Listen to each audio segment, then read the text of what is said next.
preparar a lição. Tá? Então você pode abrir aí na primeira lição. Tá? Nós vamos iniciar agora o estudo da pessoa do Espírito Santo. Tá? Nós já passamos pela pessoa do Pai, passamos pela pessoa do Filho, né? Passamos ali praticamente 1 ano estudando a pessoa do Filho, né? Foi um pouco mais de 8 meses. E agora a gente entra aqui na pessoa do Espírito. Talvez a gente estique também um pouquinho mais, tá? Porque tem bastante coisas interessantes para a gente estender no estudo. Tá? O objetivo nosso, você pode abrir a sua Bíblia aí no Evangelho de João, capítulo 14, versos 16 e 17. Evangelho de João, capítulo 14.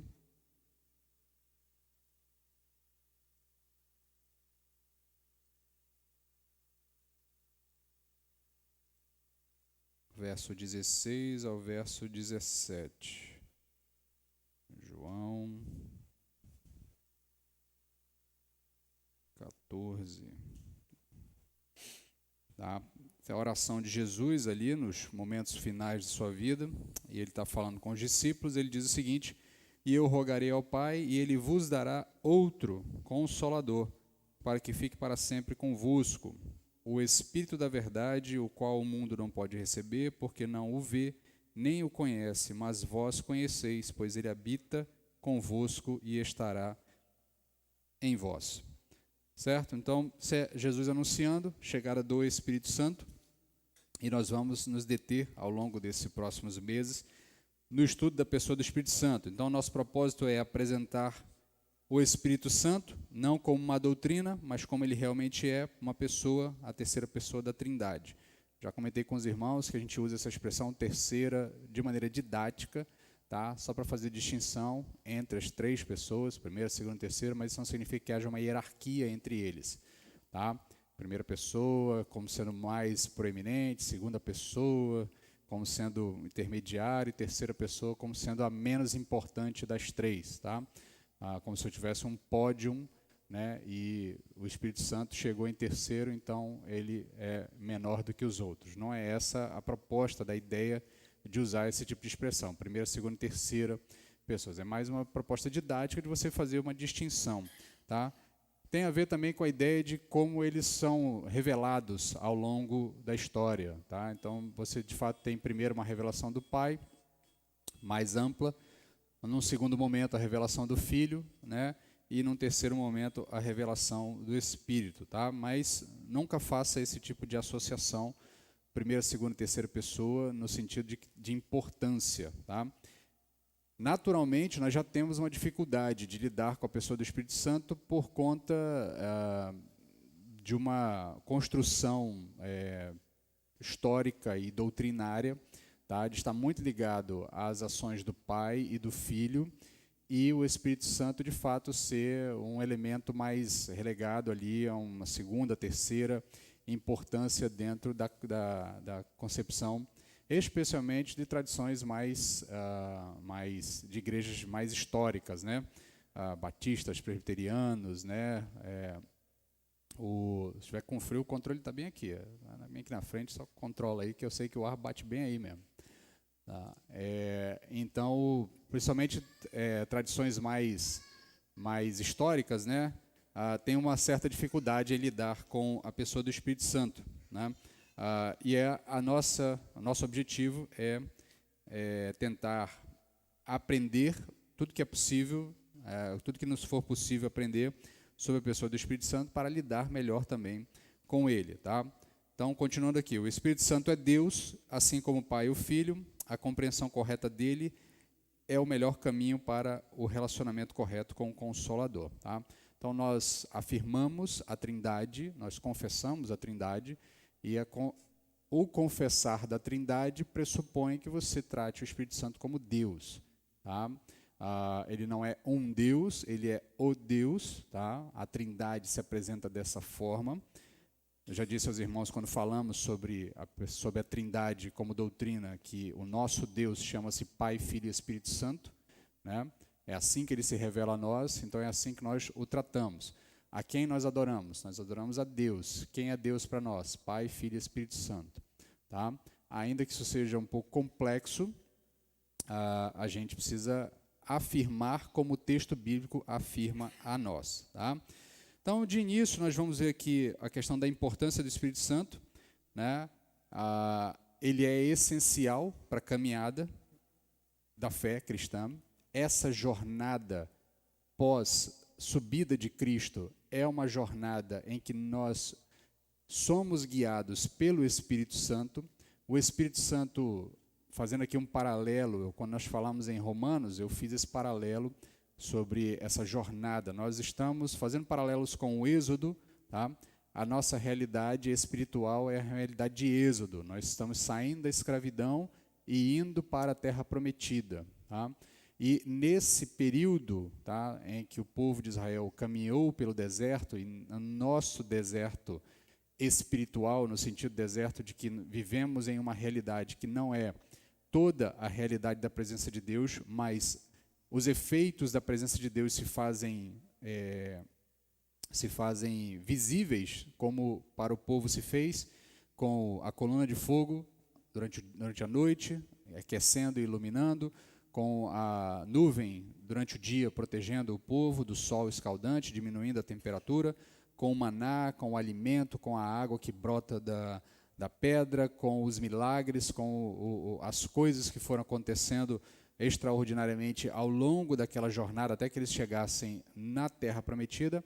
Da mesma forma, nessa nossa jornada, ainda que estejamos ausentes da pessoa de Cristo, da pessoa física de Cristo, tá?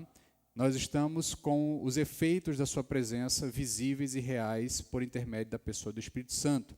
Então, na nossa jornada, nesse deserto, o Espírito Santo atua em nossas vidas, deixando fortemente demonstrado a presença de Deus nessa caminhada. Tá? Então, é importante a gente entender que não existe vida cristã desassociada do Espírito Santo. Toda vida cristã, toda caminhada de fé é uma caminhada via Espírito Santo, em conjunto com o Espírito Santo, na pessoa do Espírito Santo. Por isso, a nossa necessidade, a nossa urgência de lidarmos bem com o Espírito Santo, de entendermos bem. Né? Porque, quando eu falei na semana passada, né, sobre os batistas, eu fiz ali uma afirmação dizendo que talvez os batistas, como reformadores, foram os últimos a enfrentar um grande tema, né? O outro tema que surgiu algum tempo depois seria a questão dos dons carismáticos, que aí há um novo debate, aí uma divisão mais ampla entre aqueles que são mais carismáticos e aqueles que tratam os dons espirituais de uma outra perspectiva. E então seria depois do debate que os batistas realizaram ali no século XVII, outro grande debate só vai se apresentar alguns séculos depois, tá, com os eventos da Rua Azusa nos Estados Unidos, aquelas coisas todas, o surgimento do movimento pentecostal, tá, e todo esse processo que tem a ver com a pessoa do Espírito Santo, com os dons do Espírito Santo em específico, que a gente vai chegar lá mais lá para frente. Tá? Então, é essencial para a vida do cristão entender como o Espírito Santo atua na sua vida, a importância dele, qual é a sua relação com ele, qual é a realidade dele. Isso é essencial, é fundamental para o trabalho no reino de Deus. Todo trabalho no reino de Deus é feito via os dons do Espírito. Tá? Então, toda a capacitação que a igreja recebe para realizar as obras do reino é uma capacitação dada pelo Espírito. Tá? Então, é o Espírito de Deus que capacita o povo de Deus, então é necessário nós entendermos corretamente isso. E é óbvio, ele é indispensável para o novo nascimento. Tá? Quem nos convence do pecado, da justiça e do juízo é o Espírito Santo. Então, só há conversão quando o Espírito Santo atua na vida do indivíduo. Tá? Então, você pode abrir em João capítulo 3, verso 5. João 3, 5. Tá? Jesus respondeu: em verdade, te digo que se alguém não nascer da água e do Espírito, não pode entrar no reino de Deus. Então, se não houver esse nascimento novo, tá? E aqui é interessante, tá? Porque a gente vai debater com mais calma lá para frente, quando for falar de batismo, do Espírito Santo, essas coisas todas, esses temas mais polêmicos, né? Mas é interessante perceber que no linguajar do autor bíblico, há uma pressuposição de associação de eventos, tá? Nascer da água e nascer do Espírito, tá? Tem uma interpretação, tem uma percepção de que esses eventos andam amarrados, tá? Então, o batismo, como essa profissão pública de fé, tá? Ao mesmo tempo que é também o momento simbólico em que nós temos plena convicção que o indivíduo foi batizado no Espírito Santo ou recebeu o Espírito Santo por completo. A gente entende que esses eventos a gente não consegue determinar um ponto exato, tá? Mas é interessante ver como o autor bíblico ele busca nos apresentar alguns pontos de referência, tá? Então, nesse sentido, é impossível para alguém confessar Jesus Cristo e não se batizar, tá? Não é compreensível esse tipo de percepção. Eu confesso Jesus Cristo é meu Senhor, eu me considero batizado pelo Espírito Santo, ou considero que recebi o Espírito Santo, considero que o Espírito Santo faz parte da minha vida, mas eu não desci as águas batismais, eu não obedeci a ordenança, eu não fiz essa pública confissão de fé, esse ato ainda que simbólico, mas também com uma carga de compreensão espiritual, tá? Então, o autor bíblico ele tenta estabelecer esses pontos de referência da importância desses eventos para a nossa caminhada, tá? Então, é indispensável para a conversão a participação ativa do Espírito Santo. Isso aqui é importante, tá, meu querido? Tá? Porque isso, a boa parte daquilo que a gente vai discutir ao longo de todo o período que estudarmos isso tem a ver com essa ideia, tá? Conversão é um ato sobrenatural do Espírito Santo. Conversão não é compreensão, tá? Ainda que na conversão você compreenda coisas, tá? Mas a conversão é um ato sobrenatural do Espírito Santo na vida do indivíduo, tá? É o Espírito Santo que vem com poder e uma capacidade que é divina, porque ele é Deus, de convencer o seu duro coração de que você está errado e a mensagem que lhe foi anunciada é que está certa. Tá? Qual a mensagem? A mensagem que Jesus Cristo é o único e suficiente Salvador. Então, só há conversão quando o Espírito Santo age. Se o Espírito Santo não agir, não houve conversão. Pode haver outra coisa, pode haver uma acomodação, pode haver uma acomodação a eventos, a uma cultura, a um estilo de vida, pode haver um convencimento de que aquele tipo de padrão comportamental é um padrão aceitável, é um padrão interessante, tá? Mas conversão, biblicamente falando, sempre acontecerá mediante a atuação do Espírito Santo, tá? Qual é a nossa abordagem aqui nos estudos, tá? O assunto é, por vezes, polêmico, ele é vasto, tá? Se você pegar qualquer teologia sistemática, né? Qualquer compêndio de teologia sistemática, especialmente aqueles que se dedicam ao estudo do Espírito Santo, há alguns que reduzem ali, mas a maioria dos que dedicam vai dedicar um espaço bem amplo, né, para trabalhar sobre a questão do Espírito Santo. Então, há muitos temas, tá? E diferente da revista, se você ler aí, a revista diz que vai evitar áreas de divergência denominacionais. Eu não vou evitar áreas de divergência denominacionais, tá? Eu não vou evitar assuntos polêmicos, porque a EBD é para isso, é para que a gente tire essas dúvidas. Óbvio que o autor da revista está fazendo, embora a revista seja de uma denominação, né, da Igreja Cristã Evangélica, né, é uma denominação, ela também serve a muitas outras denominações, né? Então, para evitar um problema de mercado, né, eles também tentam ser um pouco mais amplos, né, um pouco mais ecumênicos, num sentido mais restrito da palavra. Tá? Mas aqui a gente não tem essa necessidade, então a gente vai adentrar, sim. A minha expectativa é, ao final desse período, nós entendermos questões polêmicas sobre o Espírito Santo, sobre a questão do batismo no Espírito Santo, dom de língua, dons carismáticos, essas coisas todas. A minha expectativa é, ao final, ainda que nem todo mundo esteja alinhado, você não é obrigado a pensar exatamente como eu vou ensinar aqui, você tem toda a liberdade para divergir, mas a minha expectativa é que, ao final, nós tenhamos uma compreensão de uma abordagem mais ou menos semelhante, para que a gente se aproxime de uma média em que a gente compreenda a relação com o Espírito Santo muito mais próximos da nossa tradição, daquilo que nós afirmamos ao longo do tempo. Tá? Então, continuando, né, nosso objetivo também é compreender biblicamente o Espírito Santo, tá? E aí evitar as percepções dos focos excessivos aqui nas experiências, que esse é um grande dilema que a gente tem. Muita gente tende a lidar com o Espírito Santo a partir muito da expectativa de experiências pessoais, né? Eu senti isso, eu experimentei isso, eu vivenciei algumas coisas em ambientes, num culto, na oração no monte, no encontro, não sei aonde, no culto específico, onde a gente ficou lá, aconteceu. E as pessoas tendem a associar o Espírito Santo apenas a eventos, tá? A experiências. Tá? Mas o Espírito Santo é muito mais do que isso. Tá? Exatamente por isso a gente vai tentar alinhar o pensamento, especialmente quanto à questão das confusões entre manifestações genuínas e desordem no culto. Tá?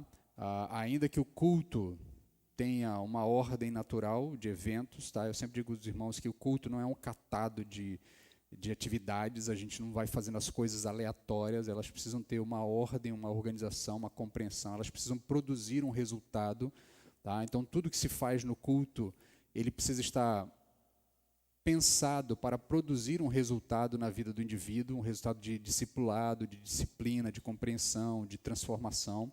Tá? Então, a leitura que você faz, o cântico que você canta, a oração que é feita, o encadeamento dos eventos, eles tendem a seguir uma ordem, tá? Ainda que, por óbvio, tá? E aqui nunca se pensou de outra forma, tá? É óbvio que o Espírito é livre para atuar no seu povo. Tá?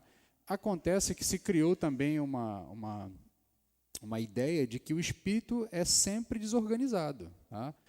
O Espírito Santo ele tem aversão à planilha, ele tem aversão à ordem, porque criou-se a ideia de que o Espírito Santo só age se for no meio das coisas acontecendo aleatoriamente, caoticamente. E não é assim, tá?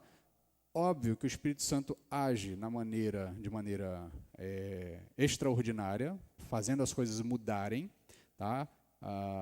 Em algum determinado momento, tá? Mas por óbvio também o Espírito Santo atua na ordem, tá? Ele é um espírito de ordem. Lembre-se que Deus é um Deus que diante do caos ele ordenou a ordem, tá? O texto bíblico abre dizendo: a terra era sem forma e vazia, e o Espírito de Deus pairava sobre a face das águas. A ordem seguinte de Deus é: haja luz, e ele começa a dar ordem ao caos, tá? Então, essa ideia que a gente criou de que um culto avivado é um culto onde coisas acontecem aleatoriamente, um fala de lá, outro fala de cá, um levanta, é um aleluia, é um bate-palma, não sei o quê. Não que nada disso esteja errado, tá? Não estou dizendo que essas coisas estejam erradas, mas essa ideia que a gente criou de que um culto avivado é um culto confuso, tá? É um culto desordenado, é um culto onde a liberdade impera, tá? Isso não tem muito fundamento bíblico, tá? Isso tem muito mais a ver com as nossas dificuldades de fazer coisas de maneira ordenada, tá? E de ter disciplina para fazer as coisas de maneira ordenada, do que propriamente com a ação do Espírito Santo, tá? Então, nesse sentido, a gente vai tentar alinhar o nosso entendimento em relação a isso, tá? E também, obviamente, a gente vai constantemente trabalhar a questão da relação com a Trindade, tá? Começando o estudo propriamente dito, esse primeiro estudo a gente vai conseguir fazer também de uma maneira mais sucinta, tá? Porque ele tem a ver também com outras coisas que a gente já estudou em outros momentos, especialmente quando falou no primeiro quadrimestre, lá naquela revista Grande ao Senhor, que a gente falou sobre o Pai. Tá? A gente já voltou também sobre esse tema da Trindade quando falou do Filho, tá? Das pessoas, e a gente vai voltar de novo aqui a refrescar a memória sobre a pessoa do Espírito em questão da perspectiva da Trindade. Mas eu quero chamar a atenção agora para um primeiro ponto do texto que nós lemos. Nós vamos entender o que significa a expressão outro consolador. Tá? Verso 16, João 14, verso 16. João 14:16, isso, João 14:16, e eu rogarei ao Pai, e ele vos dará outro Consolador, para que fique para sempre convosco. Tá? Então vamos entender o que é a palavra outro. Tá? O Espírito Santo é descrito como outro Consolador, usando o termo grego allos. Tá? Aqui eu não gosto muito dessa coisa de ficar no grego, no hebraico, tal, né? Porque você cria uma sensação no ouvinte de que se ele não souber grego e hebraico, ele não serve para ser crente, né? E aí fica difícil, né? Porque aparentemente fica como se fosse um conhecimento na mão daqueles que estão atrás do púlpito, né? O que sabe hebraico, o que sabe o grego. E eu defendo a compreensão de que o Espírito Santo, Deus se revela a nós na Bíblia que nós temos, tá? E nós temos boas traduções, tá? Deus tem levantado bons homens e boas mulheres, boas comissões de tradução. E aqui um pequeno parênteses, não embarca, meu irmão, nessas polêmicas desnecessárias que o pessoal tende a criar com traduções da Bíblia, tá? A última agora em relação à NVI, a nova NVI, né? Que houve uma mudança em algumas expressões, tá? E aí começa uma grita na internet, nos canais de crente, estão deturpando a palavra, tal, não sei o quê. Meus queridos, todas as comissões de tradução são compostas por pessoas do mais alto gabarito de conhecimento nas expressões originais, nos textos originais, tá?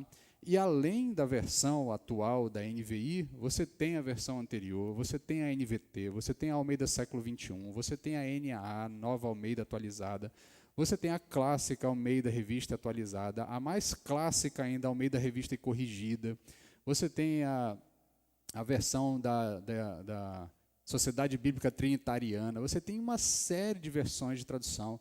Então não embarca nessas polêmicas, essas discussões para mim, são perca de tempo. Eu não tenho conhecimento de hebraico e de grego para discutir com essas pessoas, tá? E eu tenho uma outra gama. Se você olhou para aquela nova tradução e se sentiu um pouco incomodado, abandona ela, pega outra. Tem hoje várias. Diga, Gabriel.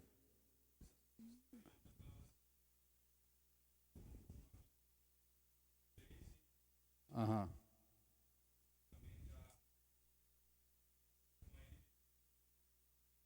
Aham.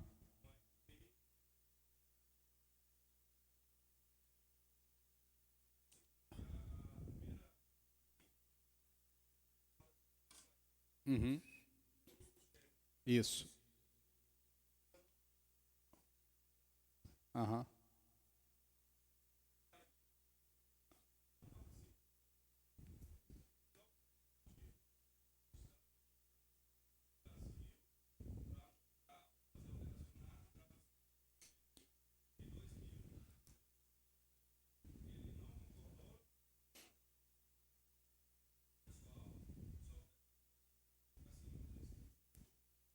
Uhum.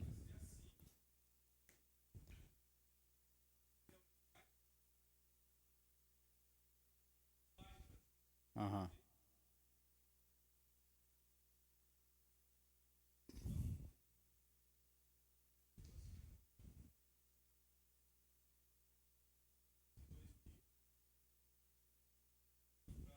Aham.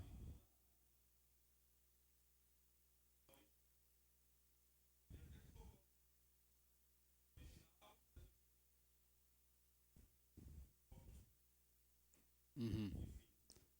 Então, assim, o pessoal criou essa polêmica agora em relação da, da NVI 23, né, que saiu ano passado, né, mas você tem, por exemplo, o próprio Saião participa também da comissão de tradução da Almeida século XXI, tá, que é a que eu uso aqui no templo, né, que eu uso também nas minhas leituras pessoais, é uma versão que eu gosto. Por que eu gosto da Almeida século XXI? Porque ela mantém ah, os textos mais clássicos, aqueles textos mais conhecidos, tá?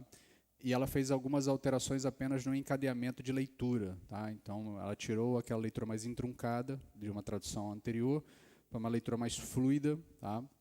Mas ela mantém os textos clássicos. Mas leia a Bíblia que você entende, tá? Então, você tem a NVT, que tem uma boa tradução, com uma linguagem mais acessível. Você tem a NAA, que tem uma linguagem também bastante acessível. Você tem também a própria nova tradução na linguagem de hoje, tá? Que já é uma tradução bem mais acessível.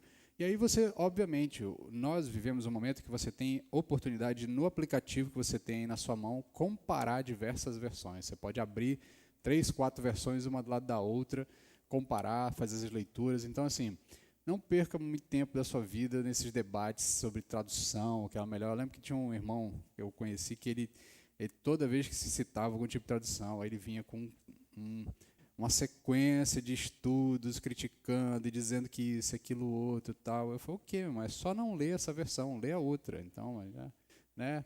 A gente abandona essa e porque fica nessa guerra. Então, assim, o que eu estou querendo dizer para você aqui, eu vou tentar não usar muito essa coisa no grego, no original, essa coisa, mas de vez em quando a gente precisa para poder entender por que o autor escolheu a expressão para cá ou para lá, tá? E aqui é essa expressão, tá? Porque é o caso. A palavra outro em grego, tá? Ela tem duas percepções, tá? Ela tem duas palavras para ser utilizada. Você tem allos e você tem hétero, tá? Hétero tem a ver com a ideia de que é outro de outra natureza, tá? E allos é outro da mesma natureza, tá? Então a ideia aqui que o autor está dizendo que o Espírito Santo é outro consolador, porque Jesus Cristo também é consolador, mas ele não é um outro consolador de outra natureza, ele é outro consolador da mesma natureza, tá? Então por isso o autor bíblico, no caso João, usa a expressão allos ao invés de usar a expressão hétero, tá? Na Bíblia você vai ver, se você tiver a oportunidade de estudar as línguas originais, que a expressão hétero é usada em outros momentos, tá? Quando está falando de outra língua, lá, quando a gente for falar lá para frente, né, a expressão tem a ver com outra língua de outra natureza. Heteroglossa, né, que tem a ver com outra língua, tá? Mas aqui, no fim das contas, o que o autor está tentando chamar a atenção para nós é que a expressão que o autor bíblico usa, allos, apresenta o Espírito Santo como uma pessoa distinta da Trindade, mas da mesma essência, da mesma natureza. Continua sendo outro indivíduo, tá? Mas é um outro indivíduo da mesma natureza, da mesma essência que o Filho e que o Pai, tá? E aí isso enfatiza a divindade dele e o seu papel fundamental na vida cristã. A outra palavra que a gente vai estudar rapidamente aqui é a palavra consolador, tá? E aqui consolador, a tradução é uma tradução direta da expressão em grego parakletos, tá? Esse termo grego ocorre 5 vezes no Novo Testamento, usado somente nos escritos de João, tá? Isso é uma expressão tipicamente joanina, tá? E tem a ver com ajudador, mas tem a ver também com advogado no sentido de procurador, tá? Daquele que vai fazer as coisas por você, tá? É essa a ideia que é utilizada aqui. Então é alguém que vai lhe ajudar, tá? Não é advogado no sentido de defesa, tá? Essa expressão é mais usada em relação à pessoa de Jesus. Jesus é apresentado como esse advogado. O mesmo João lá nas suas cartas vai usar essa expressão para falar de Jesus. Jesus como um advogado que nos defende das acusações do inimigo contra as nossas vidas. O Espírito Santo é apresentado como esse procurador, esse que vai nos ajudar a desenrolar as coisas, a fazer as coisas acontecerem, a fazer as atividades acontecerem, para fazer as coisas acontecerem. Então, essa é a ideia aqui que ele está apresentando para nós. Continuando, o Espírito Santo é apresentado como uma pessoa, tá? E aqui é um ponto importante, porque nós temos uma dificuldade histórica de entender o Espírito Santo como uma pessoa. A gente gosta muito de entender o Espírito Santo como uma força. Inclusive, modernamente falando não, porque essa é uma heresia antiga já, mas de vez em quando ela reaparece no meio da igreja. Essa ideia de que o Espírito Santo é o Espírito de Deus, logo ele não é uma outra pessoa, ele é apenas uma emanação de Deus, tá? O texto de João, capítulo 16, verso 7, diz o seguinte: mas eu vos digo a verdade, convém que eu vá, porque se eu não for, o Consolador não virá para vós outros. Se, porém, eu for, eu vou-lo enviarei. Então, é Jesus falando da pessoa do Espírito Santo. Então, é a ideia que o texto bíblico nos diz, que o Espírito Santo não é apenas uma emanação da força de Deus, ou da emanação do poder de Deus, ou da santidade de Deus. O Espírito Santo é uma pessoa distinta do Pai e do Filho. Tá? Então, ele é alguém que tem que ser enviado, é alguém que está em um lugar e precisa ser enviado para outro lugar. Obviamente que isso não tira da pessoa do Espírito Santo atributos próprios dele, como a onipresença. Tá? Assim como o Pai e o Filho são onipresentes, o Espírito Santo também é onipresente. Mas aqui a ideia que você precisa capturar do texto é que Jesus Cristo está deixando claro, olha, o Espírito Santo está em um lugar nesse momento agora. E se eu ficar aqui, ele não pode vir de lá para cá. Eu preciso ir para que ele venha. Tá? Então, é essa ideia de realmente de troca de pessoas. Um vai e o outro vem. Tá? Então, esse e outros textos bíblicos nos reforçam a ideia de que o Espírito Santo é um indivíduo, é um ser, ele é alguém. Tá? Alguém dotado de capacidades pessoais, de intelecto pessoal, de um centro de individualidade. Tá? De maneira bem pueril, para que você consiga entender aqui, tá? É como se fosse possível, tá, que o Espírito Santo fosse possível no sentido de, só para que a gente entenda aqui, é um exemplo para que a gente entenda, tá? Essa distinção entre Pai, Filho e Espírito, tá? São centros de vontade individuais. Tá? O Pai, o Filho e o Espírito têm gostos próprios. É mais ou menos como se o pai gostasse de estrogonofe, o filho não, e o Espírito preferisse estrogonofe de frango. Entendeu? Uma coisa nesse sentido, assim, você tem, não é porque eles são a mesma pessoa, no sentido de são o mesmo Deus, que é tudo igualzinho em cada um, entendeu? O desejo de cada um. Agora, é óbvio que a vontade deles é uma vontade que está em harmonia. Tá? O Pai e o Filho e o Espírito têm um centro de vontade próprio, mas essas vontades caminham em harmonia por causa da essência deles, que é a mesma. Eles são Deus. Tá? Então, nesse sentido, o Espírito Santo, ele é uma pessoa que é enviada a nós. Tá? E aqui, o texto que nós acabamos de ler faz referência a essa importância da presença da divindade no meio do seu povo. A presença de Jesus fazia toda a diferença para os seus discípulos. Tá? Então, por exemplo, exemplos aqui, a gente não vai ler todos eles, mas ficam as referências aí. Você tem exemplos de resoluções de problemas, Jesus Cristo resolvendo problemas para os discípulos, Mateus 8, 23 e 27, 14, 25 a 33, 17, de 14 a 18. Você tem Jesus dando respostas a dúvidas, Mateus 11, 2 a 6, 13, de 10 a 17, 17, de 19 a 21, João, capítulo 9, de 1 a 5, 14, de verso 5 a 6. Tá? E nesse sentido, Jesus Cristo é alguém que era não apenas útil aos discípulos, mas era essencial a presença dele junto dos discípulos, para que os discípulos conseguissem desenvolver qualquer coisa em suas vidas. Tá? Não é à toa que Jesus diz, sem mim nada podereis fazer. Né?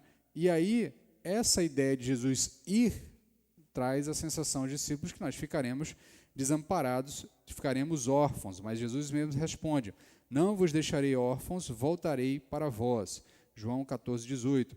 O retorno de Jesus, ele, em algum sentido, já é apresentado na pessoa do Espírito Santo. Tá?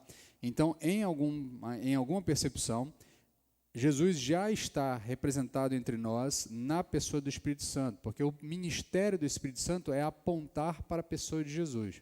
Tem um pastor batista chamado Jonas Madureira, que ele diz que, tem uma pregação dele, que ele diz que o Espírito Santo, o ministério do Espírito Santo é o ministério do holofote. Né? O holofote só tem utilidade quando ele ilumina outra coisa. Tá? O holofote não ilumina a si mesmo. Né? O holofote cumpre o seu papel quando ele está direcionado para alguma coisa e iluminando aquilo. Né? E aqui bem o holofote de palco mesmo, aquela coisa do holofote de teatro. Né? E aí ele diz que o Espírito Santo tem essa tarefa, a tarefa de iluminar Jesus, de apresentar Jesus, de apontar para Jesus, de nos fazer ver Jesus de maneira clara. Tá? Então, nesse sentido, o Espírito Santo, por ser da mesma essência, ele não pode ser diferente de Jesus nas suas características, naquilo que ele vai realizar no meio do povo de Deus. Então, ele dá a continuidade ao trabalho que Cristo iniciou com os seus discípulos. O Espírito Santo como pessoa, o Espírito Santo é de fato uma pessoa, tá? E não apenas uma doutrina. Tá? Isso é um ponto importante também, porque principalmente as nossas tradições mais históricas tendem a olhar para o Espírito Santo mais como um elemento doutrinário, tá? E se esquecer que nós, de fato, nos relacionamos com uma pessoa. Tá? Então, ele é apresentado a nós como um indivíduo com o qual nós precisamos nos relacionar. A gente tem dificuldade de praticar isso, as nossas orações expressam isso, né? Na nossa oração, certamente você vai ouvir alguém falando muito do Pai, né? Meu Deus e meu Pai, nosso Deus, nosso Pai que está no céu. A gente tem essa fórmula de oração meio que amarrada em nós, no sentido de que a gente ora ao Pai e, no fim, a gente pede em nome do Filho. Mas o Espírito Santo participa pouco das nossas orações, especialmente nas tradições mais históricas, né? Aí quando você vai para uma tradição mais pentecostal, aí você vê um pouco do desbalanço para outra direção, né? Então, ora-se muito no Espírito, ou ora-se muito intercedendo e pedindo que o Espírito haja, que o Espírito faça alguma coisa no meio do povo, no meio daquele evento específico, culto, ou reunião de oração, a reunião de libertação, qualquer dessas atividades típicas de uma tradição mais pentecostal. Então, nesse processo todo, ora-se muito ao Espírito e, às vezes, ignora-se um pouco da presença do Pai, ignora-se um pouco da presença do Filho. Então, a gente precisa encontrar o equilíbrio nesse sentido de que Pai, Filho e Espírito Santo precisam fazer parte do nosso culto, precisam fazer parte da nossa adoração, precisam fazer parte da nossa oração. E nós precisamos nos sentir mais confortáveis de orar ao Espírito. Tá? Eu tenho plena convicção de que a maioria daqueles que estão há muito tempo dentro de uma tradição mais histórica se sentirão bastante desconfortáveis se forem fazer uma oração ao Espírito, né? Eu vou orar ao Espírito agora. E aí a própria expressão soa para nós como uma coisa meio pentecostal, né? Tem uma coisa, não, isso está parecendo coisa de pentecostal. Mas, na verdade, é fruto da nossa dificuldade de nos relacionar com as três pessoas da Trindade de maneira completa. Então, a gente precisa aprender que sim, haverá momentos em que a gente ora, intercede ao Espírito, a gente pede para que Ele haja, para que Ele transforme, para que Ele nos auxilie. Agora, é óbvio, não estou dizendo que você ora errado, tá? E por causa disso a sua oração não chega aos céus. Graças a Deus pelo Espírito, a gente já viu isso lá em Romanos, o Espírito se encarrega de reorganizar aquilo que a gente fala de maneira equivocada e levar de maneira correta até a presença de Deus, tá? Então, isso é importante também, a gente agradecer pela pessoa do Espírito que nos auxilia na nossa dificuldade de orar. Continuando aqui, o texto vai voltar para algumas questões das características do Espírito. Eu não vou ler todos aqui, vou só citar, não vou ler os textos bíblicos, a gente já viu essas características quando falou também do Pai e do Filho, tá? Mas é importante você perceber que são características pessoais, que o texto bíblico apresenta do Espírito Santo e dá a ele uma expectativa, uma apresentação de uma pessoa, tá? Então, em Atos 13:2, vai dizer que o Espírito Santo fala, tá? Em Romanos 8:26, vai dizer que o Espírito Santo intercede. Em João 15:26, ele testifica, ele confirma, tá? Em Atos 8:29, ele guia, tá? Em Efésios 4:30, ele pode entristecer-se, tá? Ele pode ter sentimentos de tristeza para com o comportamento do povo, tá? Do povo de Deus. Então, essas são características que demonstram que o indivíduo, que o Espírito Santo tem uma individualidade. Ele é um ser, ele é uma pessoa, ele é um indivíduo, tá? Finalizando aqui, partindo para a última parte da lição, o texto vai nos falar da terceira pessoa, vai apresentá-lo como a terceira pessoa da Trindade. De novo aqui, aquela compreensão de que terceira não tem a ver com hierarquia, mas tem a ver com uma divisão didática sobre as pessoas da Trindade. Tá? Eu quero que você abra sua Bíblia em 1 João 5, de 7 a 8. Tá? 1 João, carta de João. Opa!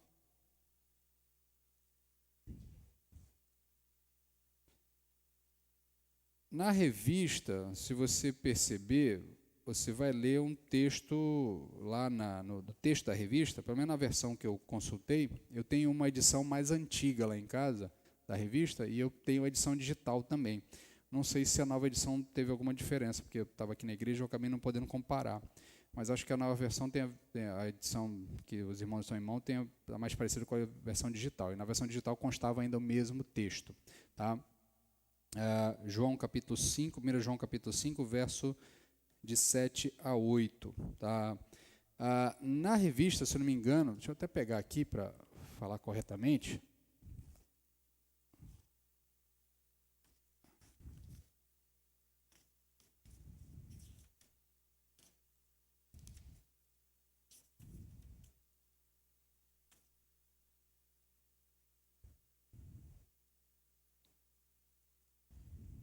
Aqui, a terceira pessoa da Trindade, lá no ponto 3. Ele diz assim: há três que dão testemunho no céu, o Pai, a Palavra e o Espírito Santo. E estes três são um. Tá? Eu não consegui identificar qual é a versão que o autor está usando aqui. Tá? Me parece que ele fez uma adaptação dos textos, tá? Porque o texto bíblico é um pouquinho diferente, tá? As versões que eu consultei. Mas eu vou tentar explicar aqui o que é que o autor da revista estava tentando fazer aqui.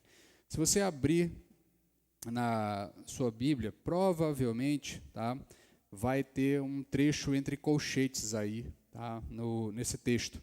Tá, porque ele vai dizer assim: pois há três que dão testemunho, aí abre um colchete, no céu, o Pai, a Palavra e o Espírito Santo, e estes três são um.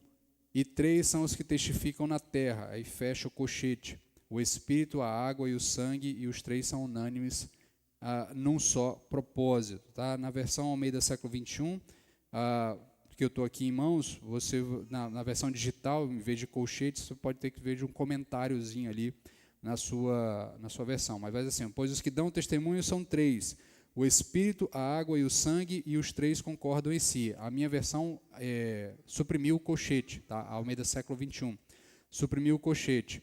Por quê? Tá? Eu já expliquei para os irmãos, toda vez que você vê na sua Bíblia expressões entre colchetes, ou entre parênteses, ou com asterisco, ou com algum tipo de destaque sublinhado, alguma coisa nesse sentido, é porque há debates se essa expressão está no texto original ou não, ou se ela foi acrescentada posteriormente, ou se há algum conflito entre os originais, entre os pergaminhos originais que se utilizou para fazer aquela tradução.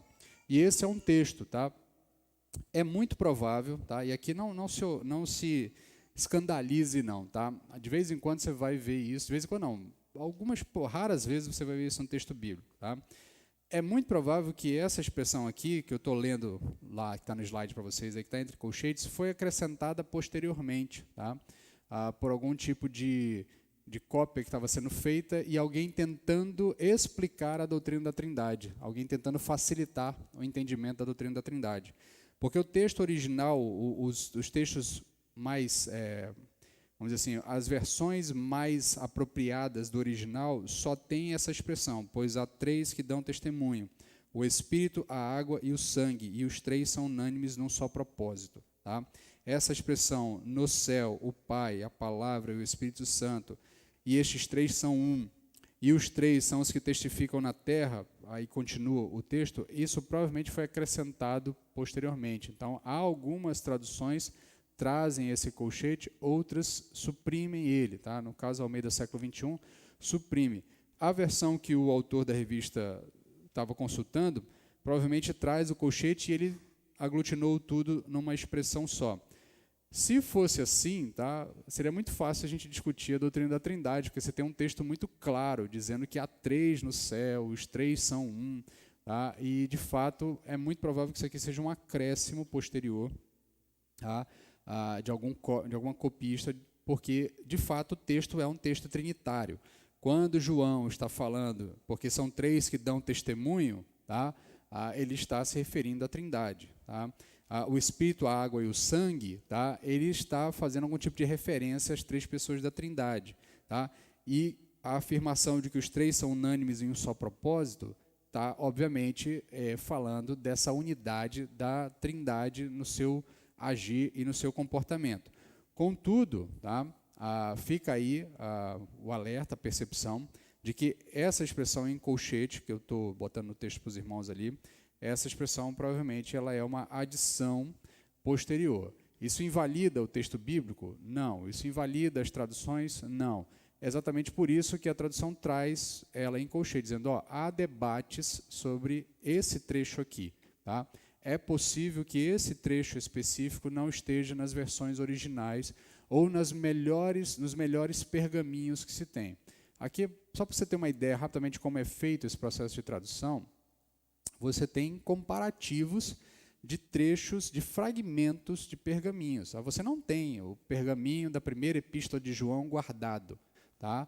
Você não tem lá uma biblioteca onde você tenha aquele escrito que o próprio apóstolo João pegou, sentou e escreveu. Os originais já foram, não existem mais. Tá? Eles foram todos perdidos ao longo do tempo. O que nós temos são cópias, aí nós temos cópias bem antigas, cópias completas, tá? E nós temos também fragmentos de outras cópias mais antigas. Então, o trabalho dos tradutores é um trabalho de encaixe mesmo, meio de como é que chama? De quebra-cabeça, tá? É pegar um trecho de um pergaminho, pegar o trecho de outro, ver se os textos têm uma cadência, tá, de compreensão, e com isso você produz uma versão posterior. Aí você compara com as versões completas que você tem. Um exemplo aqui, por exemplo, a primeira carta de João, nós temos um pergaminho com 300 anos. Né? Além disso, nós temos fragmentos com 500, com 600, com 700 anos. Aí você pega os fragmentos, você equipara eles, você tenta montar as frases. Beleza, a frase foi, vamos lá porque a gente tem de cópia completa. Cópia completa, as frases estão iguais. Então, ok, essa versão que nós temos muito antiga, ela está validada pelos fragmentos anteriores. Tá? Então, o processo é mais ou menos assim que é feito, por isso que são comissões multidisciplinares, tem gente envolvida de diversas áreas, não é apenas pessoas que dominam a língua, você tem arqueólogos, você tem historiadores, você tem pessoas que são especialistas em reforma como é que eu digo, não é reforma, recuperação de pergaminhos. Então, você tem uma série de gente envolvida nesse processo. Mas aqui o texto é um texto trinitário, e a ideia aqui, de fato, de João, do apóstolo João, é fazer uma referência a essa trindade que atua, tá, e atua em uníssono. Por isso, nós podemos tranquilamente afirmar, apesar dos debates sobre tradução aqui, nós podemos tranquilamente afirmar que o Espírito Santo é uma pessoa, é um indivíduo e faz parte da Trindade. Ele recebe nome, tá? Ele recebe nome, ele é referido pelo texto bíblico como Espírito Santo, tá? Então este é o nome dele, assim como o Pai é referido pelo texto como Pai, o Filho como Filho, o Espírito Santo é o Espírito Santo. Essa é como ele se apresenta, tá? E aqui a ideia do Espírito tem a ver com o respirar, tá? Tem a ver com essa ideia de que ele representa essa ação de Deus de dar vida, de atuar na vida como um todo, tá? Embora, deixa aqui eu fazer um outro disclaimer, tá? Correu pela internet um vídeo muito lindo de um indivíduo tentando fazer um comparativo entre a expressão do grego ou no hebraico de respirar, que é esse ruá, né? Ruá, né? Com os primeiros balbuciar de uma criança, né? Aí tentando dizer que desde o início a criança já fala o nome de Deus, tá? É muito bonito, mas é só para ser bonito mesmo, tá? Não tem fundamento bíblico não, tá? É só para te emocionar, mas o texto bíblico não traz esse tipo de percepção, não. Tá? Há erros metodológicos ali naquilo que o cara está falando, porque Deus não se apresenta como Deus, a Trindade como um todo, ele não se apresenta como respirar. Tá? Deus é Deus. Tá? O Espírito Santo se apresenta dessa forma, tá? Mas Deus, a Trindade, tá? Como um todo, ele não se apresenta dessa forma. Então, é bonito, tá? Mas não tem muito fundamento bíblico. Tá? Então, não espere que, não acho que nessas pequenas coisas é que Deus está sendo ou não glorificado. Tá? Deus está sendo glorificado também em muitas outras coisas da vida, mas tome muito cuidado com esses textos que às vezes aparecem, umas coisas muito... Parece que foi bem amarradinho, né, tal, e essas coisas às vezes nos levam a percepções equivocadas sobre o próprio Deus. Tá? Então, o Espírito Santo ele se apresenta dessa forma, tá? Ele está relacionado com essa ideia. Tá? No Antigo Testamento, ele já se apresenta, tá? Desde o Antigo Testamento você tem indícios da participação do Espírito Santo. Ele é referenciado como o Espírito de Deus ou o Espírito do Senhor. E quando ele é referenciado como o Espírito de Deus ou o Espírito do Senhor, em muitas vezes você vai perceber que ele não é apenas uma expressão do poder ou da emanação de Deus, mas ele é alguém de fato atuando. Especialmente você vai ver isso no livro de Juízes, tá? Especialmente quando o Espírito de Deus se apossa de algumas pessoas. Tá? Então, há casos específicos no Antigo Testamento em que o Espírito de Deus, de fato, possui o indivíduo. Tá? Um caso bem emblemático é os momentos finais de Sansão. Tá? O texto diz que Sansão recupera suas forças, mas o Espírito do Senhor se apossa dele. Tá? Então, ele atua, aquela força extraordinária toda, tá? Tem a ver também com uma ação do Espírito Santo na sua vida. Há outros relatos do Antigo Testamento que o profeta faz coisas extraordinárias, basicamente como se o Espírito Santo tivesse se apoderado do indivíduo e feito as coisas por intermédio dele. Tá? E aqui é bem mesmo na sua percepção cultural de possessão. Tá? Sabe a sua ideia que você tem sobre possessão demoníaca, de que o espírito maligno se apodera da pessoa e faz a pessoa fazer coisas que ela não conseguiria fazer? O texto do Antigo Testamento usa expressões semelhantes para falar da ação do Espírito Santo de Deus através de profetas, através dos juízes, especialmente em momentos de batalha, em momentos de guerra, em momentos de necessidade de feitos extraordinários. O Espírito, de fato, se apodera do indivíduo e faz as coisas, tá? Por intermédio do indivíduo. Tá? Isso destaca essa individualidade do Espírito. Tá? Ele é, de fato, um ser individual que atua. Tá? No Novo Testamento, a expressão comum utilizada para se referir a ele é Espírito Santo. Só no livro de Atos você vai ter isso pelo menos umas 50 vezes. Ele tem uma função, tá? Revelar Deus como santo, ele habita entre os crentes, ele separa-os para Deus, ele purifica do pecado, ele tem algumas diferenças. Tá? No Antigo Testamento você enfatizava o santo de Israel, no Novo Testamento você tem uma aplicação do santo ao Espírito Santo. Tá? Então aqui há umas distinções entre a relação de Antigo e Novo Testamento. Isso é natural e é normal. A gente vai começar a ver hoje à noite uma série de pregações que vão nos caminhar para o Natal, né? Vão nos preparar para o Natal. E eu quero, nessa série de pregações, mostrar para você, mostrar para a igreja como Deus vai se revelando progressivamente ao longo de todo o texto bíblico. Tá? Então a ideia é a gente acompanhar a progressão da promessa natalina, tá? Desde o Antigo Testamento até o momento da sua conclusão. E, de fato, Deus vai se revelando progressivamente. O Espírito Santo também no Antigo Testamento se revela até um certo ponto. No Novo Testamento, esses elementos são ampliados, são apresentados, e nisso você vai tendo uma visão mais completa de quem é o Espírito Santo. Tá? Em essência, ele é uma pessoa divina, tá? Não apenas uma força ou energia, como eu já citei outras vezes. Como eu já disse, ele é fundamental na obra santificadora. Nós somos santificados pelo Espírito Santo. Essa é uma tarefa do Espírito Santo das nossas vidas, dentro daquilo que a gente chama de economia da Trindade, né?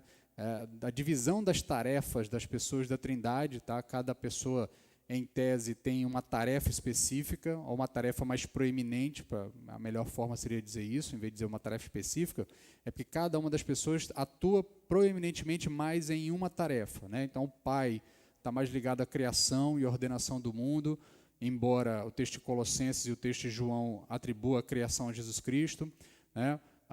O filho está mais atrelado com a salvação, tá? Embora a salvação seja do Senhor, como diz o salmista, né? E aí o Senhor ali é mais uma ideia do Deus Pai, tá?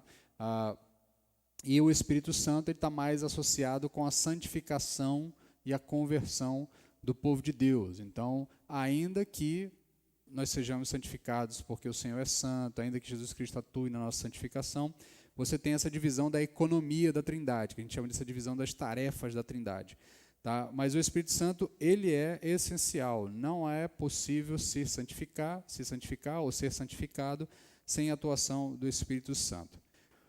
Nós temos agora aqui uma parte que eu vou passar de maneira mais rápida aqui, até porque já são 11h30. Nós temos aqui as provas da divindade do Espírito Santo. São vários textos, eu vou citá-los e depois você pode ler em casa com calma, com a revista. Tá? Mas é importante aqui porque esse é aquela parte da lição que a gente chama de texto-prova. Tá?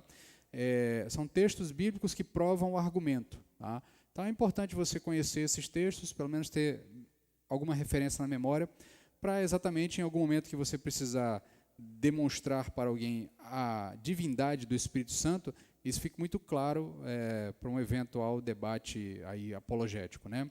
Então nós temos, por exemplo, a eternidade, Cristo, que pelo Espírito eterno a si mesmo se ofereceu, Hebreus capítulo 9, verso 14. Onipotência, por força de sinais e prodígios pelo poder do Espírito Santo, Romanos 14, 19. Onisciência, porque o Espírito a todas as coisas perscruta, até mesmo as profundezas de Deus. Então, ou seja, o Espírito Santo conhece as profundezas do pensamento divino. Tá? Então, é a ideia de que ele tem consciência de todas as coisas, ele é onisciente. E a gente já viu lá atrás que essas características são atributos que a gente chama de pessoais de Deus, são atributos indivisíveis da parte de Deus, são atributos que Deus não divide com mais ninguém. Então, a sua onisciência, a sua onipotência, a sua onipresença são atributos de Deus que Deus não compartilhou com a sua criação. Onipresença, para onde me ausentarei do teu espírito, né? O Salmo 139, que é um salmo bastante bonito nesse sentido, né? Se eu fizer a minha casa no mais alto dos montes, se eu fizer a minha casa lá nas profundezas, né? Onde quer que eu vá, como me ausentarei da presença do teu Espírito, né? Santidade, o Espírito já é chamado de santo ao longo de todo o texto bíblico, então está implícito que se ele é santo, santidade é da natureza divina, então ele é divino. Imutabilidade, 1 Coríntios 12, 4, ora, os dons são diversos, mas o Espírito é o mesmo, ou seja, ele é imutável como Deus é imutável. Você tem provas da divindade do Espírito Santo nas obras divinas.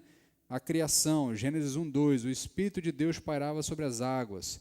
Você tem na criação do homem, o Espírito de Deus me fez e o sopro do Todo-Poderoso me dá vida. Jó 33, 4, Jó atribuindo. E no próprio conselho trinitário da criação do homem, o texto bíblico ali é uma referência trinitária, né? Façamos o homem à nossa imagem e semelhança. Tá? Então há ali os teólogos chamam de o conselho trinitário da criação, né? Que é a ideia de que a Trindade se reúne de vamos fazer alguma coisa. Né? Então eles decidem fazer o homem à imagem e semelhança do próprio Deus. Na morte de Cristo, Cristo se ofereceu pelo Espírito Santo, ou seja, ele está atuando naquele momento que é uma atuação divina, naquele sacrifício todo de Cristo, o Espírito de Deus atua, o Espírito Santo atua naquele momento. Na própria ressurreição, se habita em vós o Espírito daquele que ressuscitou a Jesus dentre os mortos, Romanos 8:11. Esse é um texto que eu já referenciei aos irmãos em outros momentos, ou melhor, esse é um momento da história da salvação que é bastante interessante, porque a ressurreição é de fato um momento sem igual, né? Embora tenham acontecido outras ressurreições, a ressurreição de Cristo é diferente na sua natureza. Cristo é o primeiro ressurreto de todo um novo povo que habitará novos céus e nova terra. Ele é o primeiro de muitos, tá? Então, ele é diferente de Lázaro nesse sentido, porque Lázaro morre, ressuscita, mas morre de novo, tá? Lázaro experimentará a ressurreição que Cristo experimentou no dia da volta de Cristo, assim como nós experimentaremos se Cristo não voltar antes que nós morramos, né? Porque se Cristo voltar antes que nós morramos, aí a gente não passa por essa experiência, né? Mas nesse sentido, a ressurreição de Cristo é uma ressurreição distinta das outras ressurreições que são reveladas no texto bíblico, porque é uma ressurreição não apenas do corpo material, mas é uma ressurreição do corpo glorificado, da ressurreição do novo povo, do início do novo povo que habitará em novos céus e nova terra. E essa ressurreição é tão distinta porque ela é inclusive atribuída às três pessoas da Trindade. Tem um momento em que o texto bíblico diz que Deus ressuscitou Jesus Cristo entre os mortos. Há momentos em que o texto bíblico diz que o próprio Cristo ressuscitou dentre os mortos, ou seja, dando a entender que ele, por conta própria, ressuscita dentre os mortos, tá? Diferente de Lázaro, que precisa ser chamado, né? Diferente dos outros ressurretos, que precisa haver uma ordem externa para que ele saia daquele ambiente de morte, né? Ou até mesmo dos que ressuscitaram no dia da morte de Cristo, né? Por conta do evento todo que está acontecendo. O texto dos evangelhos diz que houve ressurreições, houve mortos que ressuscitaram naquele dia, tamanho é o evento que está acontecendo, que abala a estrutura da vida e da morte ali como um todo, e o Espírito Santo também é atribuído a ele, ele que ressuscitou Jesus Cristo entre os mortos. Então você tem um trabalho trinitário ali, a Trindade como um todo atuando, tá? A inspiração das Escrituras, porque nunca jamais qualquer profecia foi dada por vontade do homem, entretanto, homens santos, e aí de novo, cochete, tá? Lembra lá, toda vez que tem esse cochete é porque há algum debate no texto bíblico, nos originais, se essa expressão estava no original ou não. Então, porque nunca jamais qualquer profecia foi dada por vontade humana, entretanto, homens santos falaram da parte de Deus, movidos pelo Espírito Santo, ou seja, quem inspira os autores bíblicos, do Gênesis ao Apocalipse, é o próprio Espírito Santo de Deus, que está inspirando esses homens a escrever, é o próprio Espírito Santo que está trazendo, revelando a nós a vontade do Pai. A autoridade do ministro de Deus, atendei por vós e por todo o rebanho sobre o qual o Espírito Santo vos constituiu bispos. Isso é o apóstolo Paulo falando aos bispos de Efésios, né, quando ele está se despedindo deles lá, dando as recomendações àqueles homens, e ele diz, olha, quem constituiu vocês como bispos e como pastores, aqui a expressão bispo é paralelo de presbítero ou de pastor, tá? O texto bíblico não usa a expressão pastor, tá? Para essa tarefa, tá? No texto bíblico neotestamentário as expressões são presbítero e bispo, tá? E obviamente a gente entende que elas são sinônimos, tá? Mas há tradições que entendem que há alguma distinção de função, né? O bispo seria o responsável por uma região e o presbítero seria o responsável pela congregação local. Mas isso é apenas uma trívia sobre as expressões. Mas, para todos os efeitos, nós tratamos bispo, presbítero e pastor como sinônimos, tá? São expressões que são atribuídas à mesma função, tá? A função daquele que lidera a igreja por intermédio do ensino da palavra, tá? Então, quem atribui essa função, quem encarrega o indivíduo desta capacitação ou desta atribuição é o Espírito Santo de Deus. E a habitação da Trindade no crente, acaso não sabeis que o vosso corpo é santuário do Espírito Santo, que está em vós, o qual tendes da parte de Deus? Então, 1 Coríntios 6,19, falando do corpo, do nosso corpo, da relação, da nossa proteção com o corpo, ou da profanação do corpo. Aqui, lembrando que no contexto de Corinto, tinha a ver com debate sobre participação de algumas atividades, e aí a gente faz as devidas aplicações para até que ponto o nosso corpo pode estar envolvido com determinados tipos de atividades. E aí, nesse sentido, a explicação teológica do apóstolo Paulo é: vocês não podem fazer o que bem entender com o corpo de vocês. Então, ou seja, na Bíblia não tem aquela conversa de meu corpo, minhas regras, tá? Seu corpo é templo do Espírito Santo, logo é regra de Deus para a sua vida. Tá? Então você faz com o seu corpo aquilo que Deus lhe autoriza a fazer com o seu corpo. Então esse papo de meu corpo, minhas regras não se aplica ao texto bíblico. Mas nessa questão aqui, o que ele está dizendo, por que você tem um limite, tá, para o uso ou usufruto do seu corpo? Tá? Porque o próprio Espírito de Deus habita em você. E isso por si só deveria ser confortador o suficiente, deveria ser recompensador o suficiente, porque afinal de contas, se a divindade habita em mim, que outra satisfação maior do que essa eu poderia desejar, a não ser a própria divindade habitando em mim. Tá? Finalizando, tá? O texto, aqui de novo eu fiz uma outra alteração, a revista finaliza com uma citação do Paul Yang-cho, tá? Que é um pastor sul-coreano, que ficou muito famoso ali na década de 80, 90, com um livro chamado Bom Dia Espírito Santo. Tá? E a referência final da revista tem a ver com isso, né? Então, a revista reconhece, porque qual é o problema? Paul Yang-cho ficou também muito conhecido por escândalos, né? Escândalos com defraudação da igreja, uma série de coisas lá, e fora também a teologia dele sobre o Espírito Santo, que é bem complicada, né?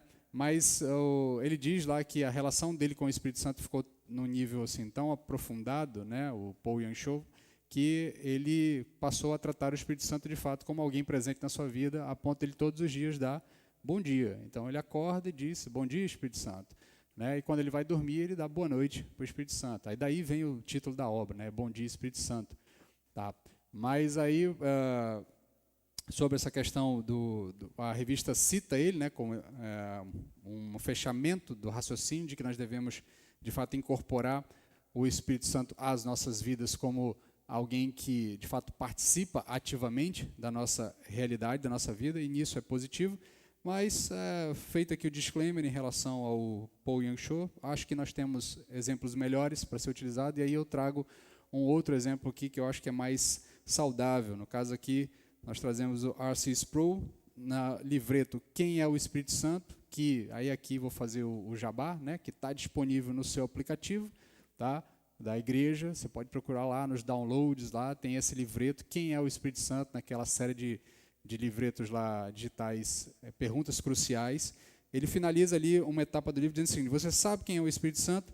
Entende o Espírito Santo em termos de um relacionamento pessoal, ou o Espírito Santo continua sendo para você um conceito vago, obscuro e abstrato, ou uma força ilusória e amorfa? Forças são em e por si mesmas impessoais, mas o Espírito Santo não é uma força abstrata, ele é uma pessoa que capacita o povo de Deus para viver a vida cristã. Então, recomendo que você leia o livreto, Quem é o Espírito Santo, ele vai continuar trabalhando essa ideia, e que você continue conosco nos próximos meses, onde nós vamos, dominicalmente, texto a texto, lição a lição, destrinchar essa compreensão de que o Espírito Santo é uma pessoa da Trindade que capacita o povo de Deus para viver a vida cristã. Perguntas, dúvidas, questionamentos? Diga, meu irmão.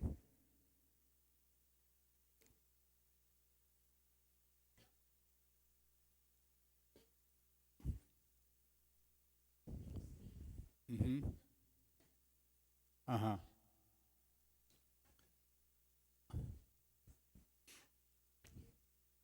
Aham.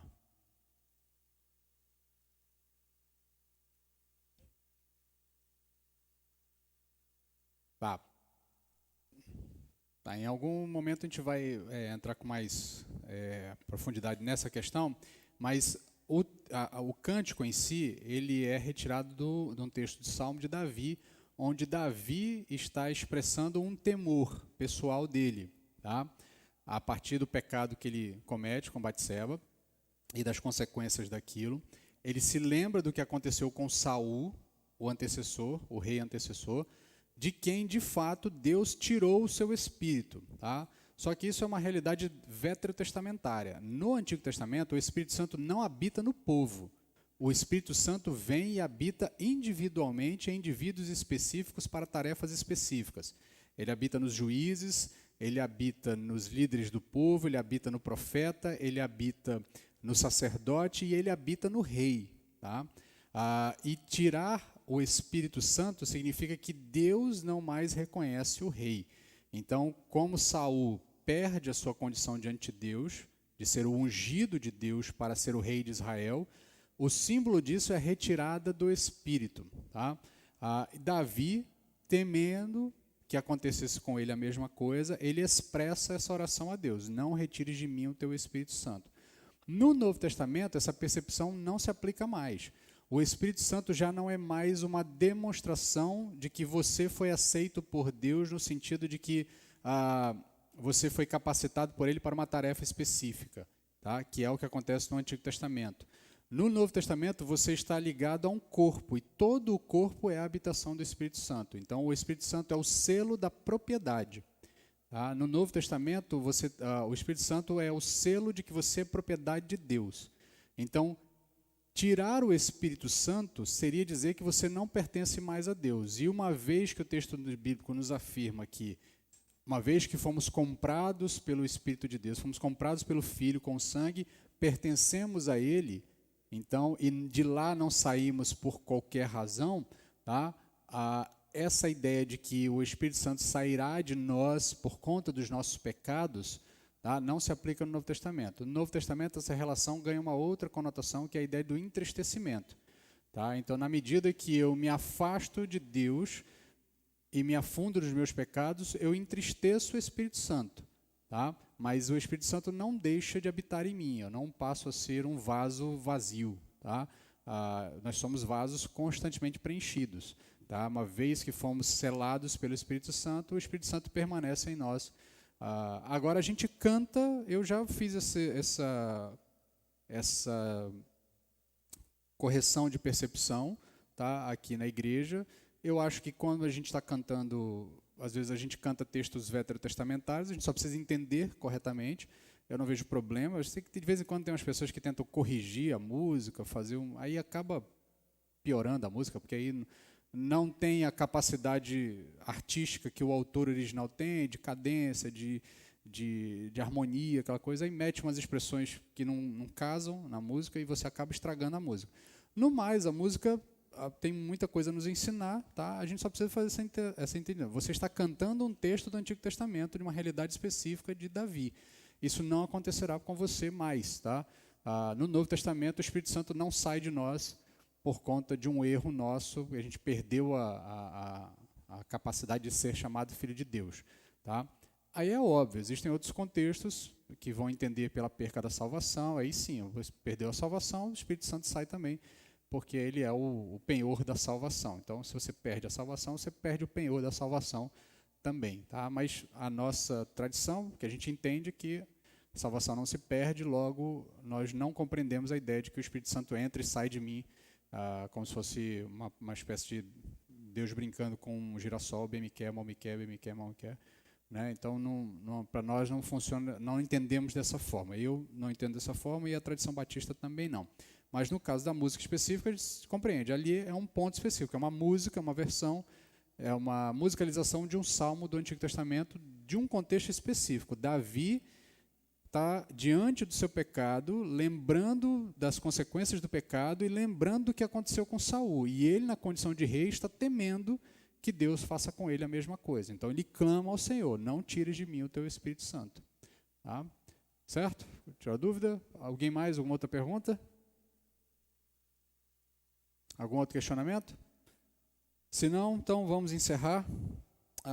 Convidar você a baixar sua cabeça, vamos orar.